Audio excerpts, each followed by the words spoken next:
HPAL does have a track record in Indonesia, Philippines, China, of perhaps not being the greenest or cleanest way to access your nickel. And if I look back to conversations of Elon Musk of last year, give me cheap, efficient, clean nickel, then that's probably, HPAL is not necessarily the go-to solution for that. So how would you put yourself up against HPAL? What are the selling points for you in terms of a sulfide producer?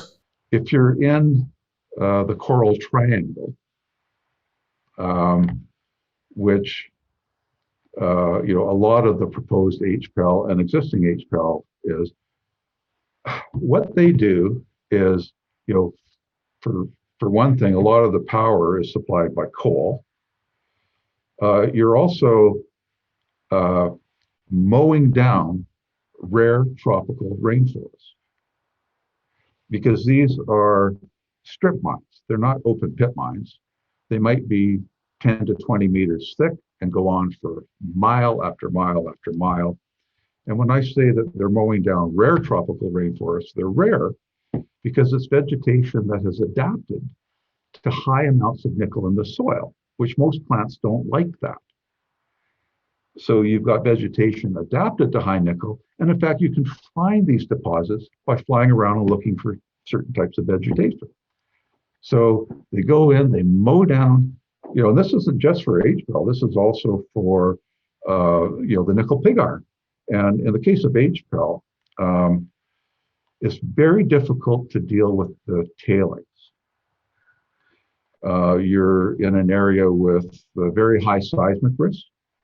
You're in an area with enormous rainfall.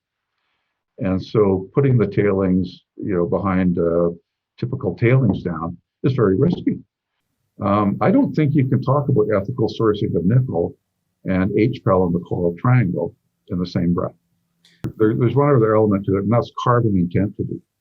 So in our model, using BC Hydro, using electricity from the BC grid, which is largely hydro dams,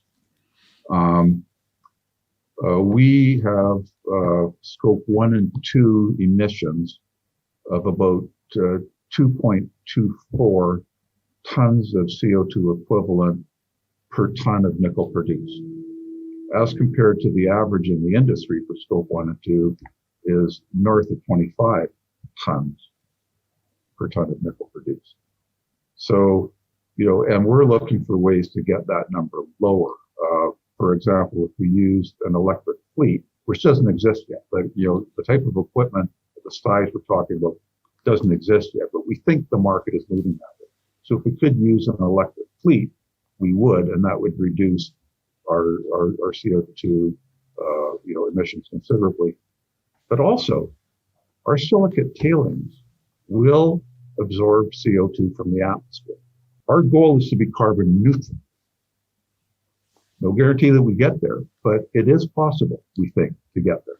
So, it could be quite a nice story where, we're not mowing down tropical rainforests. We're managing our tailings responsibly. And if we could get carbon neutral, or just even very, very low carbon, I mean, that's a pretty good story, and we're in Canada. So all of the other sort of ESG elements that come into play very well in Canada.